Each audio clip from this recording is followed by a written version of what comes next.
Vou apresentar o nosso irmão palestrante de hoje, que é o Marcos Piedade. Ele é coordenador do Primeiro CRE, ele é trabalhador da Casa Espírita Antônio de Pádua, em São Mateus. É nosso amigo, nosso irmão, que se disponibilizou de vir de tão longe para nos dar uma palavra de amor, de tranquilidade, de paz. Seja bem-vindo, Marcos.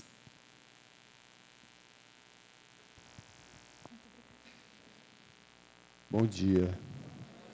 Não passa a bola para mim, não, que eu sou ruim de bola, sempre fui.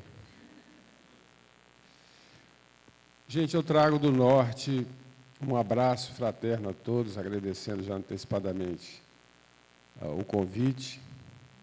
Nós atuamos como coordenador do CRE lá no Norte, e representando a Casa de Pinheiros, as 4 casas de São Mateus, Montanha e Conceição da Barra. Estamos lá lutando, né, para colocar espiritismo, centros espírita onde não tem, e dando aquele apoio às casas que já existem funcionando. Olha, o problema do espiritismo é o mesmo em todo lugar, uma deficiência de trabalhador imensa. Essa casa é privilegiada, a gente vê, eu não sei o número de trabalhadores como está, mas pelo menos de reunião pública, domingo de manhã, numa manhã de verão, né, um calor desse, essa quantidade de gente é ótimo de a gente ver. Então, o espiritismo é igual em todo canto, e não podia ser diferente. Kardec já recomendava que nós tivéssemos casas pequenas, melhor de gerir. Então, fica aqui o abraço do pessoal do Norte, que a gente representa. Nós escolhemos esse tema, moral, ética e espiritismo, porque é um assunto que está bastante em voga, e principalmente ética, e a gente faz uma confusão muito grande para entender o que é moral e ética. Então, para esclarecer, a gente trouxe os conceitos da filosofia e como o espiritismo vê isso. Confesso a vocês que eu tive muita dificuldade de discernir uma coisa e outra, mas a gente vai tentar aqui trazer esse esclarecimento para que a gente entenda melhor. Nós escolhemos esse slide, né, do bem e do mal, porque ele é bem representativo do tema. Você exercer a moral é você discernir o bem do mal. Parece fácil. Parece fácil, muito fácil. Mas não é. Porque o que é bem para um não é para outro. O que é mal para um não é para outro. O que é bem para você num tempo da sua vida é mal na sua mesma vida em outro tempo. Então, é uma dificuldade muito grande. Não existe um padrão, não existe nada fechado com relação a isso. Você vai usar o seu livre-arbítrio e as circunstâncias da sua vida em que você está envolvido para poder fazer esse discernimento. Me permitem citar Ortega y Gasset, é um filósofo espanhol, que diz: a minha vida sou eu e as minhas circunstâncias. Quer dizer, ele quer dizer tudo que eu trago em mim e mais no que eu estou imerso. Então, as pessoas dizem assim: eu queria tanto estudar, por exemplo, estudar espiritismo, mas eu não tenho tempo, né? Ou eu não compreendo, ou outra coisa qualquer, ou a minha família não deixa, a minha esposa não acha que é legal. Isso é o que você tem que... São as circunstâncias que você está imerso. Isso faz parte do processo da vida. E você tem que resolver isso. Senão você não resolve a sua vida.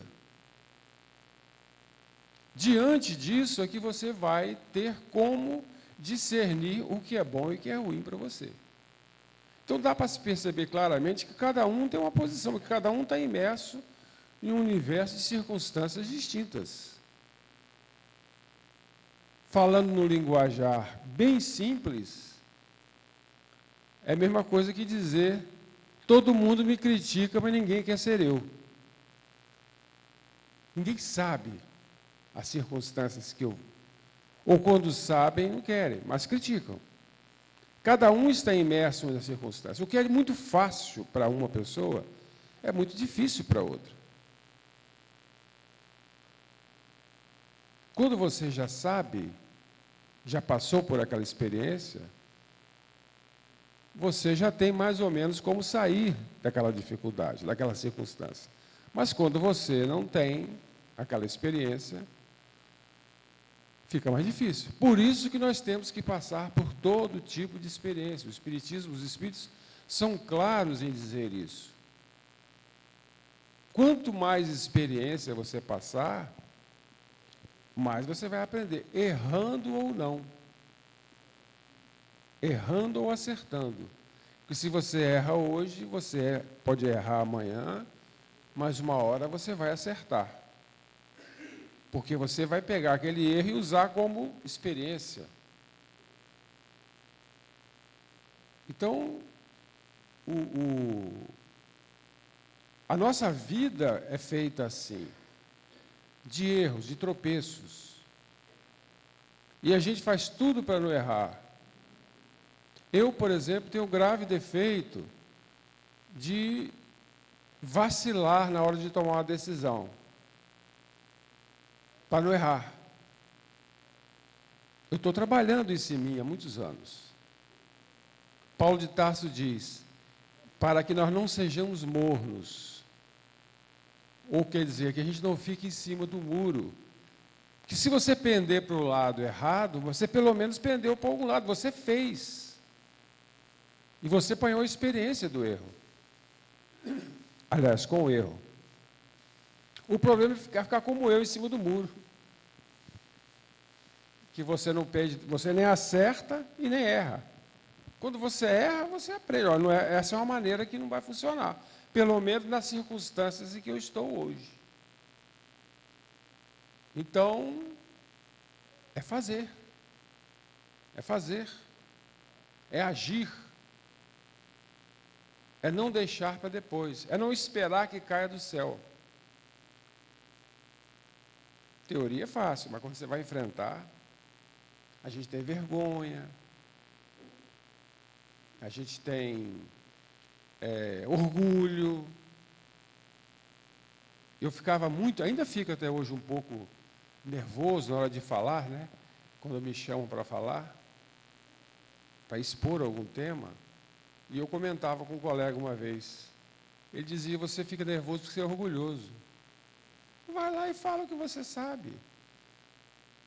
Você está com medo de alguém criticar você? Eu digo, é verdade. Estude. Monte o que você vai falar, chega lá e fala o que você sabe. Nada mais simples do que isso. Agora, esse nervosismo todo vem do seu orgulho. O pior que é verdade. Então, a gente não quer errar. E errar não é bom. Só que errou, aproveita o erro e faça certo. Ou o que é certo naquela circunstância que você está vivendo. E essas circunstâncias mudam com o tempo. O que é bom, como já dissemos, o que é bom numa hora, pode não ser bom na outra. Você planeja umas férias, por exemplo. Você planeja umas férias e vai pegar o avião para ir para uma cidade que você escolheu. Investe muito naquilo, em prestações, etc. sai de Colatina de carro para poder ir lá para o aeroporto, etc. Mas acontece um problema na estrada e você perde o avião. É bom ou ruim? Ruim. Planejou tudo, já tinha reserva em hotel, ia se unir a um grupo que vai acabar ficando para trás, porque você vai pegar outro avião em São Paulo, no Rio, para ir para outro destino que você escolheu, quer dizer, um problema. Aí você volta triste. Puxa vida, não conseguiu remarcar o voo, perdi meu investimento. Mas você chegando em Colatina de volta, você soube que o avião caiu. Não salvou ninguém. É bom ou ruim? Bom. É. Bom. Puxa vida, fui salvo, né? Perdi, fui salvo. Então, são as circunstâncias. Então, o segredo de discernimento entre o bem e o mal é você gerir essas circunstâncias. É pensar que aquilo pode mudar. Ver o problema com os olhos diferentes, de um ângulo diferente, melhor. Mudar a sua maneira de olhar. E o Espiritismo nos traz ferramentas muito potentes para que a gente veja com essa lente diferente, positiva. Mas a gente geralmente quer reclamar. Pô, perdi o avião, agora não sei o quê. Calma. Não que a gente torça para o avião cair, não é isso. Mas são as circunstâncias. Foi muito comum, até uns anos atrás, das crianças, das meninas engravidarem e o pai colocar as meninas para fora de casa. Eu vi vários casos. Aí, o que acontece? Em todos os casos, pelo menos aqueles que eu acompanhei, de parentes, de amigos, o pai bota a filha para fora de casa, às vezes surra a filha, deixa ela numa condição difícil, sozinha. Ela passa uma gravidez terrível, sozinha, porque o rapaz também, o pai, não assume. Muitas vezes ela não fala quem é, ou não sabe quem é.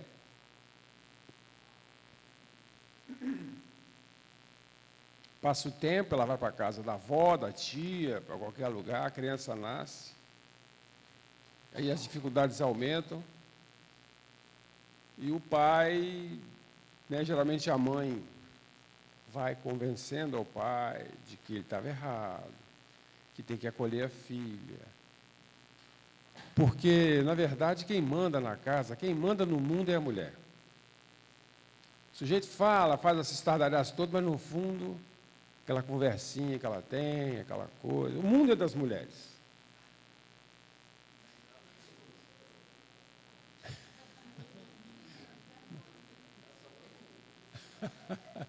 É assim mesmo. Então, ela volta para casa com a criança.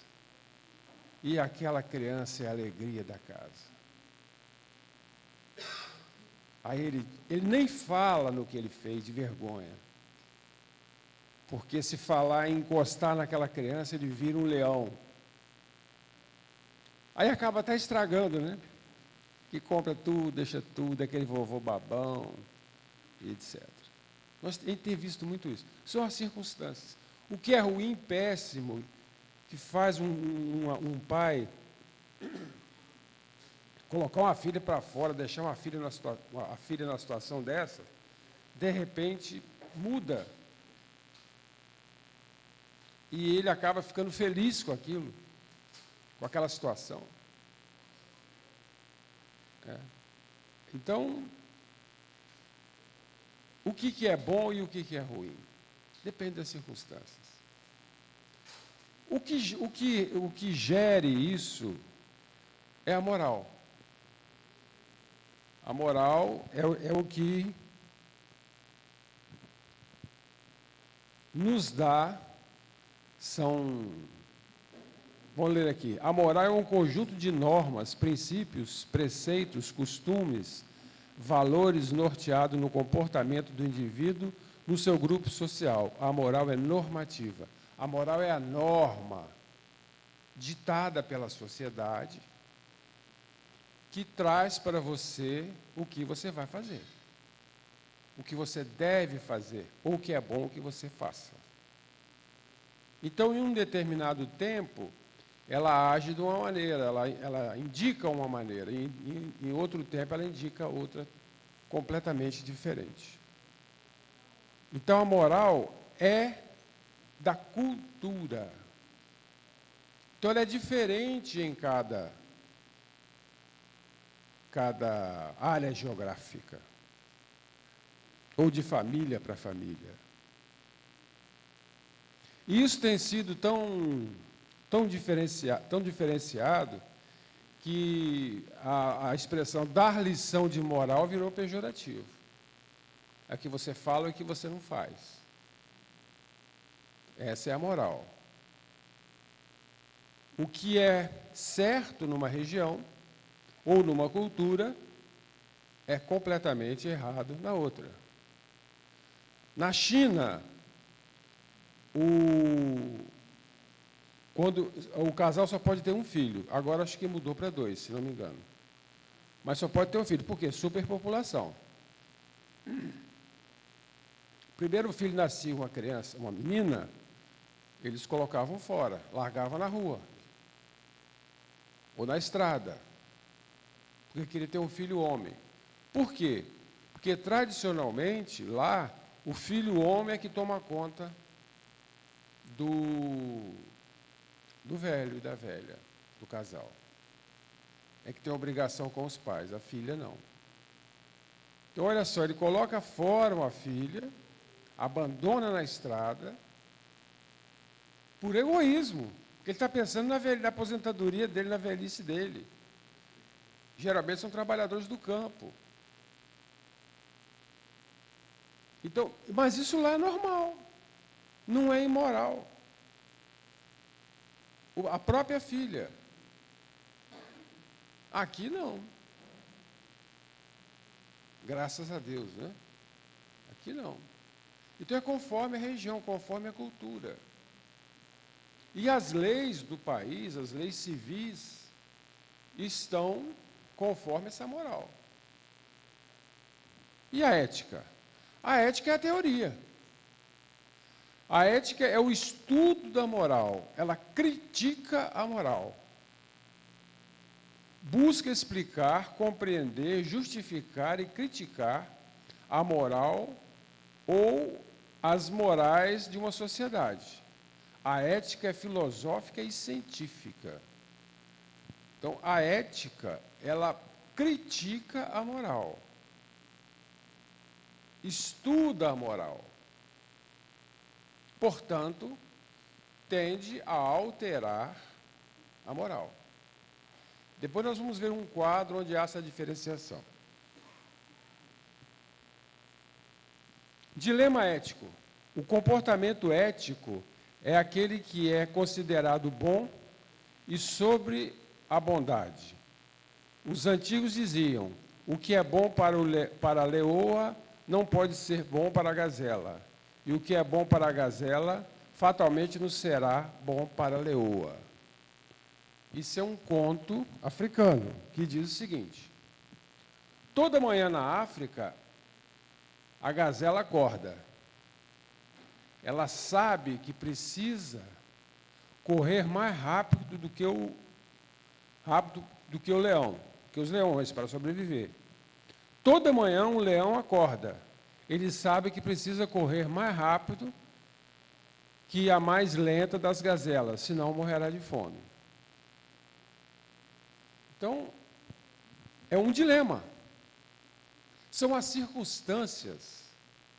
Ah, mas o leão matou a gazela, a gente vê muito. Eu, inclusive, gosto muito de ver esses canais que passam sobre isso. Tem vezes que eu torço para a gazela, tem vezes que eu torço para o leão. Quando é a história do leão, eu torço para o leão, questão de morrer de fome. Quando é da gazela, quando é o contrário, eu torço para a gazela. Mas a gente nunca chega a o que é melhor. Então deixa a natureza agir. Mas é a circunstância que eles vivem. Se o leão não matar, ele vai morrer de fome. É as circunstâncias. Se a gazela não correr, ela vai morrer pelas garras do leão. Conclusão. A ética pode ser interpretada como um termo genérico para designar o que é frequentemente descrito como a ciência da moralidade. Isso é, suscetível de qualificação do ponto de vista do bem e do mal, seja relativamente a determinada sociedade, seja de modo absoluto. Então, a ética é a ciência da moralidade. Como já dissemos, ela estuda a moralidade. E ela coloca essas circunstâncias todas. Vamos ver onde atua uma, onde atua outra. Vamos comparar. Esse quadro é muito interessante. A ética é uma só. O indivíduo ético, ele tem a sua opinião o tempo todo, seja jovem, seja velho, seja sobre umas circunstâncias, sobre outras circunstâncias. A moral tem várias, depende das circunstâncias. Eu sou a favor de que se faça isso com o ladrão. Mas se seu filho for o ladrão, você não quer. Você arruma um jeito de achar que não deve se aplicar a lei da maneira rígida como que você aplicaria para o filho do outro ou para aquele que você não conhece. Então a moral é variada. É aquela história dos amigos do rei. Não, nossa turma aqui não vai ser infringida por essa lei. Ou vai ser diferente. São os privilégios. Isso é próprio da moral. A ética não. Ela é una.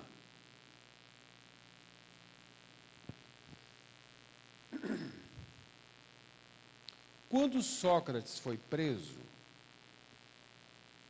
ele se achava inocente. Houve uma revolução em Atenas, que chamou Revolução dos 30, e ele apoiou essa revolução. E esses revolucionários ganharam o governo. Só que não se sabe por quê, porque Sócrates não escreveu nada. Quem escreveu sobre ele foi Platão, nas cartas. E dentre as 16 ou 17 cartas escritas por Platão, só tem uma carta, que é a carta 7, que pode-se dizer foi realmente Platão que escreveu, porque as outras... existem dúvidas dos historiadores. Uns dizem, essa aqui é falsa, aquela outra é verdadeira, essa é mais ou menos falsa ou verdadeira, se é que pode isso. Mas a 7 é a única que todo mundo diz, essa é verdadeira. Porque Platão trata, ele é um personagem, ele diz, eu estava lá, eu vi. Muito bem, então Sócrates foi preso. Só que o governo da época de Atenas muito pequena, percebeu que o povo não gostou, porque realmente ele era inocente. Sócrates andava pelas ruas, falando sobre filosofia, ensinando filosofia, e ele foi dado pelo povo como inocente, e ele se achava inocente. Feito isso, o que eles fizeram? Bom, se a gente voltar atrás, a gente vai ficar desmoralizado. Vamos fazer o seguinte. chamaram a esposa dele e disseram, olha, nós vamos deixar, já combinamos com o carcereiro, e ele vai esquecer a porta aberta da cadeia. Você vai lá visitá-lo, pega ele,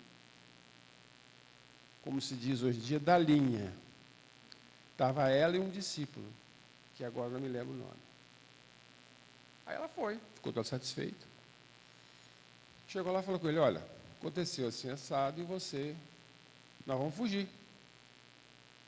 Você está livre. Ele falou, eu não vou fugir. Mas Sócrates, por quê? Porque eu sou inocente, ele disse. Se eu fugir, eu vou ser culpado. Olha que ética. Mas você vai morrer. Ele sorriu e disse, isso aqui não é Sócrates, isso aqui não é Sócrates. Ele falava da imortalidade da alma. 500 anos antes de Jesus. Isso é ética. E morreu. Aí a porta ficou aberta. E tomou cicuta. E não morreu. Tem 2.500 anos nós citamos Sócrates. Participou dos primeiros escritos da doutrina espírita. Ele está no livro dos Espíritos. Olha lá no final, no início do livro dos Espíritos, tem lá a relação de espíritos que participaram. Sócrates, Platão está lá. Isso é ética. Isso vale para o tempo inteiro. Quem pratica isso hoje? Muito difícil para nós. Muito difícil. A ética é baseada na razão. A moral na tradição e nos costumes. Olha, Sócrates usou a razão. Ele sabia da vida após a morte. Ele sabia da condição da alma depois do desencarne, da culpa que ela poderia sentir. Então, é baseada na razão. A ética tem como base a ciência, a moral, o fato humano e social. A visão da moral é no fato humano e no social, no que está ocorrendo. Ou seja, só nas circunstâncias. Todo mundo faz, eu também faço. Não é assim que a gente fala? Ah, mas isso é normal. Isso é normal. Eu cortei pela direita, mas a gente vê toda hora no trânsito as pessoas fazerem isso. Hein? Sim, isso aí nem se fala. Ah, eu estacionei numa vaga de idoso. Ah, mas todo mundo faz isso. É no social, é no corriqueiro.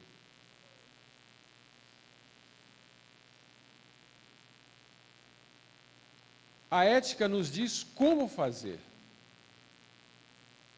A moral diz o que fazer. É diferente. A ética é universal. A moral é histórica e geográfica. A moral serve para uma época histórica e para uma área geográfica. A ética é universal, ela serve para qualquer hora. Esse exemplo que nós temos de Sócrates, 2.500 anos, ele vale para hoje. Todas as falas de Jesus, todas as afirmações de Jesus servem para hoje. E como servem? E a gente ainda não consegue seguir. Porque nos afeta demasiadamente por causa da nosso medo, nossa tradição, nossa falta de consciência. Né? Na vida após a morte. Então, você pega, por exemplo, o Sermão da Montanha, todo ele é ético. A pedagogia de Jesus é toda fundada na ética. E o interessante é que ela é linda, ela é perfeita, a gente admira, mas não faz. Não estamos preparados, estamos nos preparando para isso, mas ainda não estamos prontos. Por quê? Porque falta em nós a certeza da imortalidade, por exemplo. Nós desconhecemos a justiça divina. Nós não sabemos como a justiça divina age. E o Espiritismo é claro com relação a isso. Eu estou falando nós espíritas. Estou falando de outras religiões e de ateus, não.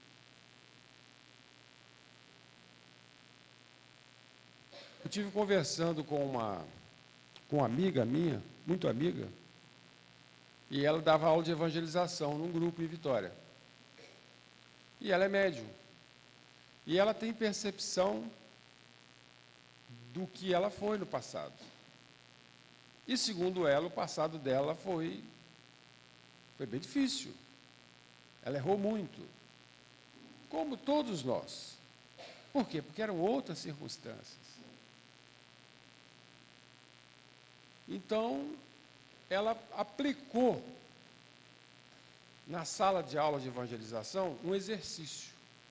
Ela traçou um perfil que era o dela mesmo, só que ela não falou que era o dela, e colocou para os alunos para eles criarem uma encarnação, uma condição, uma circunstância para que aquele espírito reencarnasse. Mas era ela, só que ela não falou. E nem falou para mim qual era o perfil também, não. Segundo ela, eram coisas escabrosas. Ela falou, olha, o que você imaginar de coisa ruim, eles planejaram para mim, os alunos. Terrível. Falei, eu não nasci assim. Olha, eu tenho uma vida até boa. Então, a justiça divina há de ser compreendida. Nós estamos ainda arraigados na punição. E não existe punição. Existe reparação.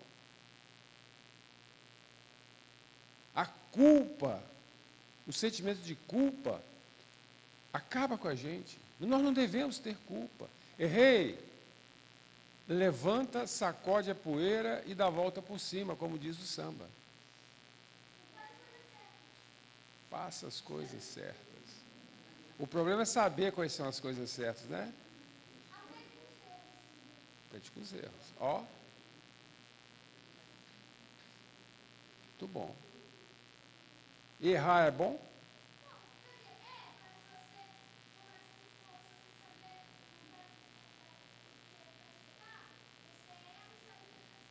Você tem quantos anos? Eu dou aula para esses meninos de 8 a 10 anos. Eu dou aula na escola pública de filosofia. Isso aí, ó. Eles já estão vindo já com discernimento. Parabéns, meu filho. Como é que é seu nome? Fernando. Muito bem, Fernando. É isso mesmo. Errou? Aprende com erro. Por que o jogador fica tentando bater falta lá, treinando? Porque ele erra uma vez, erra duas. Até que ele acha a posição certa de pegar a bola. E fazer o gol. Não importa a barreira, do jeito que ela foi colocada. Não importa onde o goleiro está, ele joga a bola no lugar. Por quê? Porque treinou muito, errou muito e aprendeu que com um pé assim, com um pé assado, etc., não funciona. Nem mais nem menos. Você não conheceu, mas você lembra do Zico? Era falta na cabeça da área, era gol. Os flamenguistas já gritavam, é gol, e era. A bola fazia assim. Por quê? Errou, treinou. E conseguiu. E não existe um batedor de falta igual a Zico, igual no mundo. Não existe. Porque treinou muito, porque errou muito. Paulo de Tarso, perseguir os cristãos. Ele fazia o que era da tradição dele, ele fazia o trabalho dele. Quanto mais ele matava, mais ele acertava. É o que eles queriam dele, era o trabalho dele. Até que chega uma hora que ele, né, tem a visão lá, estrada de Damasco, e inverte. Muda a forma dele de agir e torna a encarnação a última dele na terra. Por que Deus permitiu que Paulo matasse? Porque sabia nele a potência, o potencial. Quando você erra, você adquire potencial. O pior é fazer igual a mim e ficar em cima do muro. Não fazer nada. Perfeito, Fernando. Então, Jesus Gonçalves, alguém já ouviu falar? Foi rei dos visigodos 2 vezes. Foi cardeal de Richelieu. Acabou com as encarnações aqui em São Paulo com lepra. Depois se converte ao espiritismo e é um grande trabalhador da seara espírita. Já falei aqui sobre Jesus, preciso de voltar um dia para falar sobre ele, sobre a história dele. Poeta. O poeta da lepra, ele bendizia a lepra. Ele pedia a Deus mais lepra, porque a lepra o retificou. Mas por que Deus permitiu que ele fosse rei dos visigodos 2 vezes? Ele teve um encontro com Santo Agostinho, numa época dessa que foi rei. Ele entrava na cidade, ele dizimava, matava até os cães. Depois foi cardeal de Richelieu, o grande chefe da França. Primeiro-ministro, mas foi ele que mandava, era ele que mandava. Usou a força, a violência, porque tinha potencial. E Deus via isso. Por que vai colocar a mim que não tem?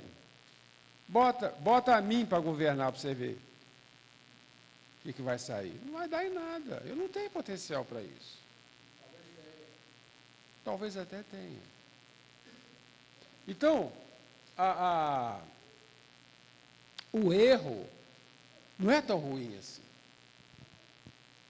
Não vamos errar de propósito. Porque aí também já chega aqueles, né, o tanto que a gente erra. Mas não vamos ter medo de errar.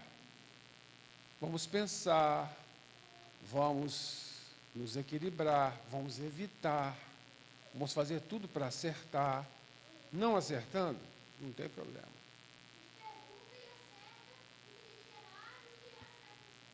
Acertou do mesmo jeito, porque aprendeu. Thomas Alva Edison, quando construiu a lâmpada, ele estava já na 100ª versão. Então diziam a ele, poxa, chega, você já fez 99 tentativas e não conseguiu. Ele falou, descobri 99 coisas que não funcionam, e na 100ª ele acertou.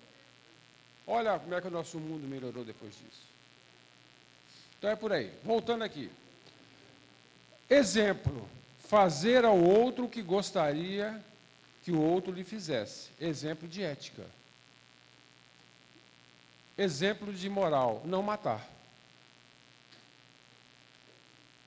Percebe como o exemplo de ética fala claramente de como fazer?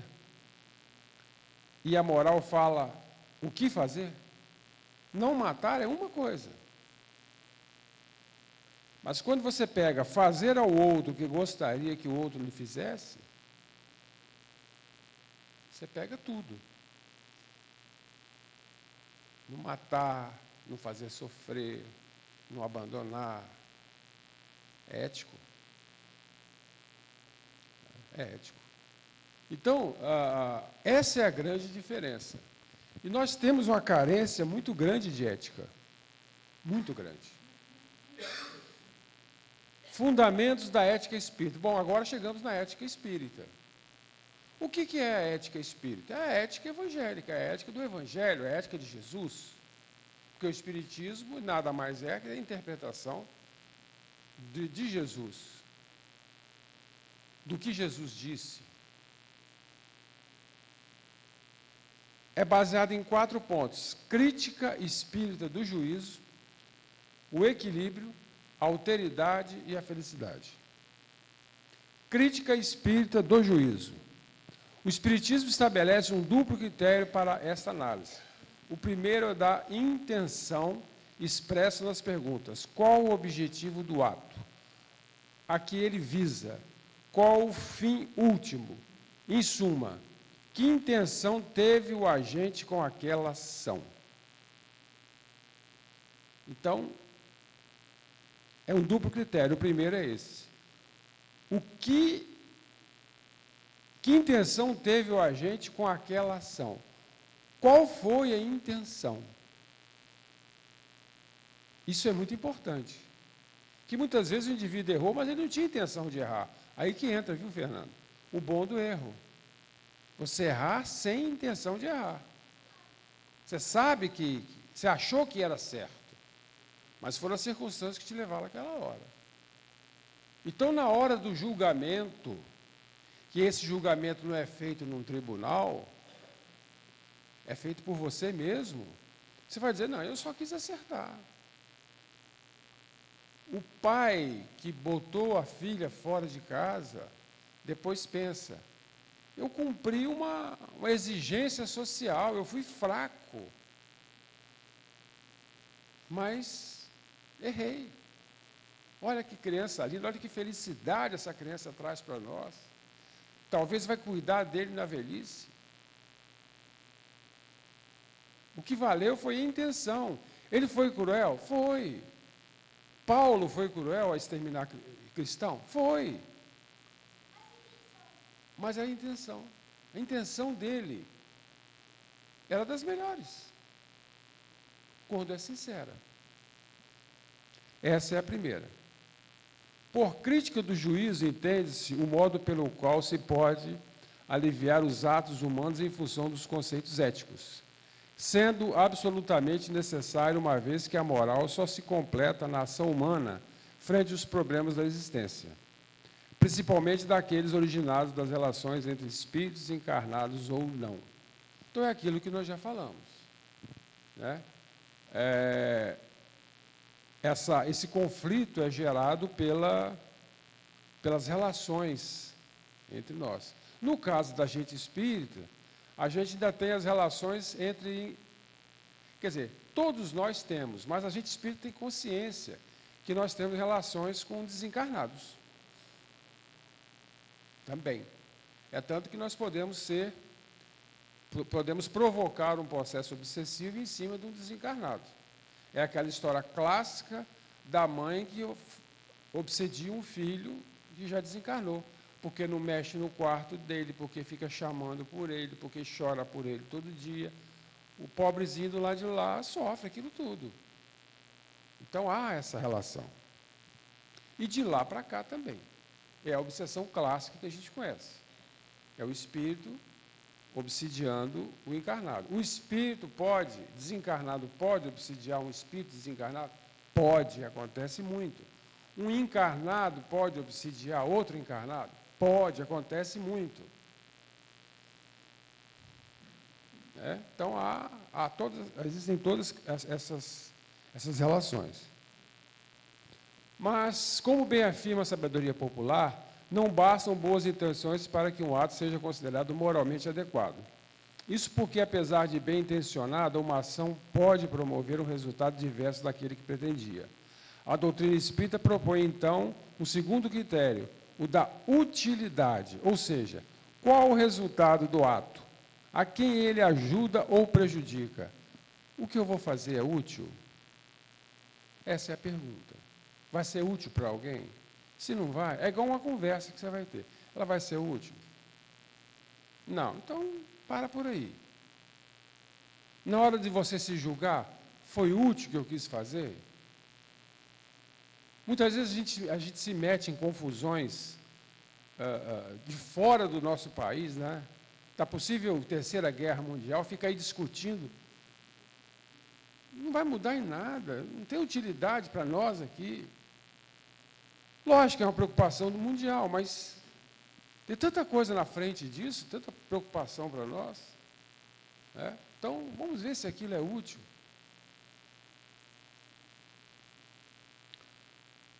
Para agradar a Deus, assegurar sua posição futura, bastará o homem que não pratique o mal?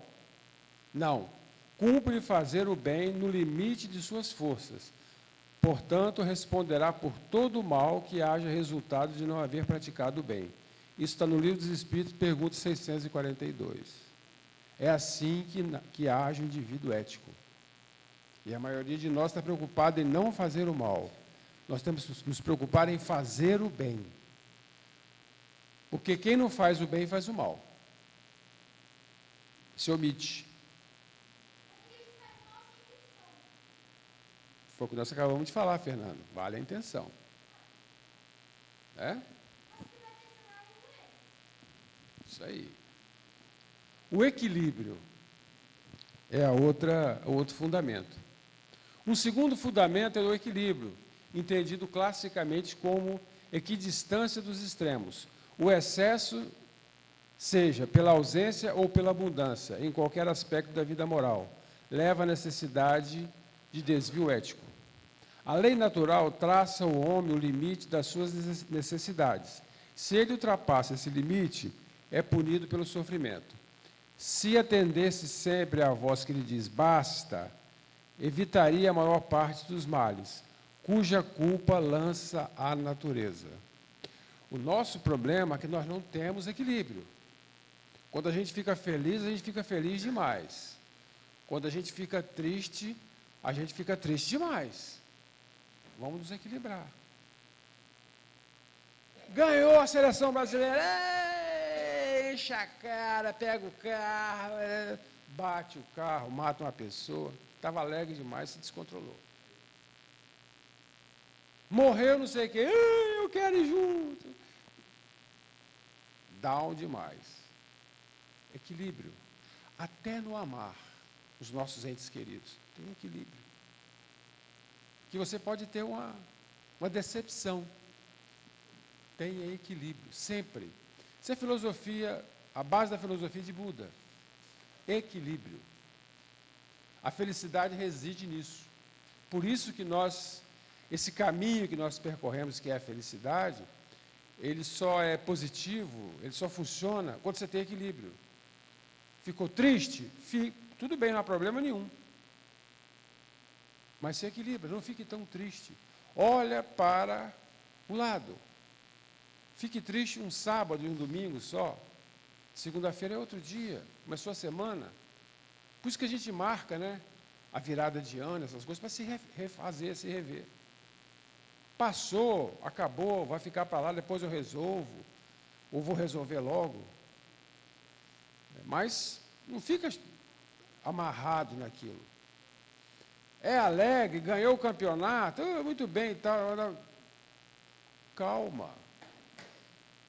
Equilíbrio em tudo vai te levar à felicidade. Outro fundamento é a alteridade. Quando se consegue substituir verdadeiramente a tolerância pela alteridade, respeitando e entendendo o direito do outro de pensar e agir de modo diverso do nosso, as relações facilitam enormemente.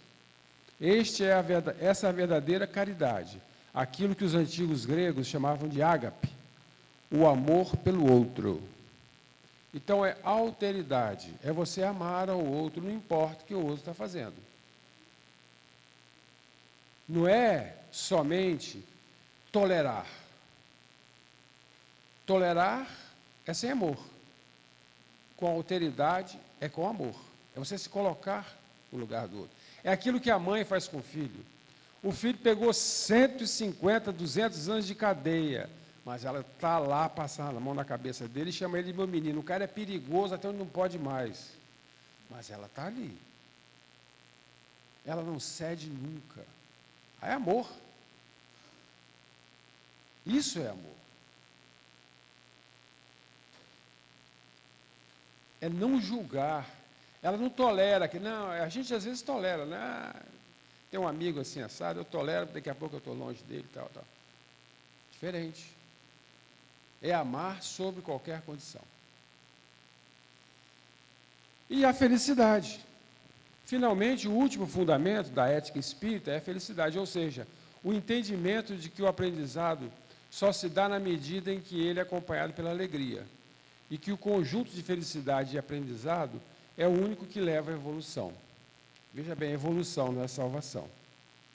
Isso contrasta significativamente com a ideia vigente no movimento espírita que só se evolui com sofrimento. Isso porque normalmente confunde-se isso com dor, conceitos que são bem diferentes. Há um conceito muito recente ainda no Espiritismo sobre o sofrimento, sobre a necessidade da dor. Isso não existe, isso não está na codificação espírita. Isso é uma interpretação equivocada do que os espíritos disseram. Você não precisa de sofrer, você pode sentir dor. E todos nós sentimos. A mãe, quando vai ter filho, ela sente dor, mas ela não sofre. Porque ela sabe que ela está trazendo um ser à vida. Sem contar que ela está doida para que aquilo acabe. Porque já vem noites dormindo mal, já está, né, aquela ansiedade toda, como é que vai ser, etc. e tal. Mas ela não sofre, ela só sente dor. Então, essa coisa de sofrer é por sua conta. Principalmente sofrer culpa. E o espírito tem que ser alegre. Né?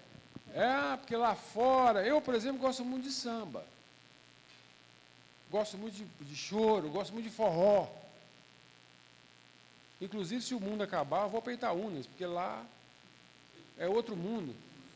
Vai acabar o daqui, o de lá, não. Dançar forró, apesar de eu não dançar, mas gosto. Acho que Virgílio também gosta, né? Então, sou alegre lá e sou alegre aqui.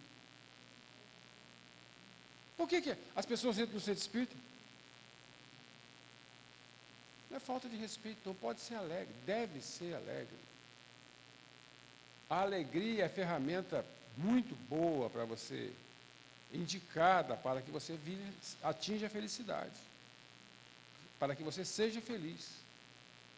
O espiritismo e o espírita tem que ser alegre.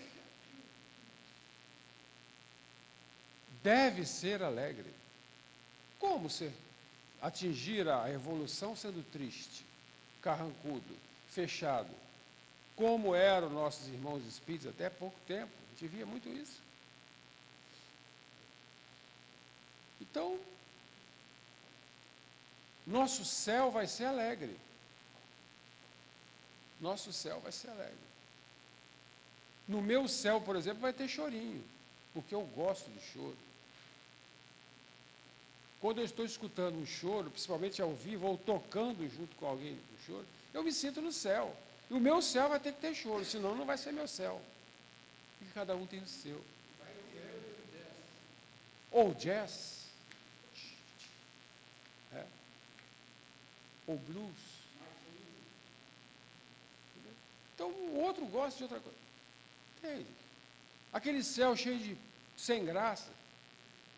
Diz o Zeca Pagodinho, né? E o Ariano Suassuna. Eu não quero esse céu, não, eu prefiro ir para o inferno. Ariano dizia, enquanto houver água de quartinho, uma rede para me dormir e comida, eu prefiro ficar aqui, não quero esse céu, não. Isso é uma imaginação. Isso é uma maneira pedagógica de ensinar que já passou. Ok? E trouxemos essa citação de Jesus para finalizar. Nisso todos conhecerão que sois meus discípulos, vos amar de uns aos outros. Nós agradecemos o convite, damos graças a Deus por esse domingo maravilhoso e fique com Deus, fique em paz.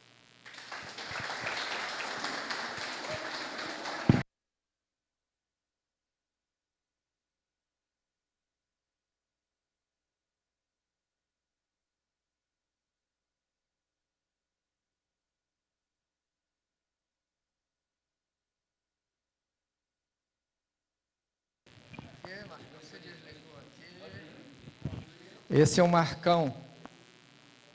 Se bem que o Marcão ele é da nossa casa. Está em São Mateus hoje, mas inicialmente de Colatina. E vou dizer uma coisa para vocês, o nome da nossa casa, Sociedade Colatinense, sempre repito isso, que é uma alegria muito grande quando eu vejo o Marcão, Sociedade Colatinense dos Espíritos. Em 98, muitos de vocês nem estavam nascidos, reunidos aqui, um antigo galpão de café, essa casa, estávamos discutindo como seria o nome da casa. Um dá uma opinião, outro dá outra sugestão. Esse que o Marcão, na sabedoria dele, levanta, fala, vamos fazer um plágio do primeiro centro espírita do mundo, que foi Sociedade Parisiense de Estudos Espíritas, lá de Kardec. Tira-se o parisiense, coloca o colatinense e ficou tudo bem, né, Marcão? Então, é assim o nome da nossa casa. Para quem não sabe, foi desse jeito que surgiu, pela sabedoria e inspiração desse caboclo aqui, que hoje o nome Marcão nem cabe tanto, né, Marcão? Porque esse era o amigo que eu tinha, metade hoje, pelo peso que ele perdeu, né, Marcão? Então, graças a Deus, está aí esse grande amigo, querido, e nós agradecemos o fato de estar aqui conosco mais uma vez. Você sempre sinta-se em casa. Muito obrigado, amigo. Aos nossos outros da internet, do Brasil e do mundo, nós só temos a agradecer. Início de ano, férias, verão, nossa cidade quase toda se transporta para o litoral, mas nós estamos aqui. Quem aguenta o calorzinho de Colatina está aqui conosco, e nós agradecemos. Gente, obrigado. Aos nossos amigos lá do outro lado do mundo, já temos vários colatinenses lá na Austrália, né, Faustão, né, Alexandre?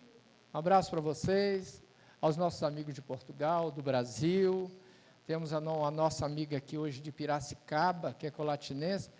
Desculpa, o seu nome é? A Glória, a gloriosa amiga está aqui conosco. Obrigado, amiga, nos prestigiar, estando aqui conosco. E a todos vocês, nessa abençoada manhã. Aos amigos internautas do Brasil e do mundo, um grande abraço para vocês. Não será um ano 10, esse será um ano 20, não é isso, amigos? E um grande domingo para vocês. Obrigado.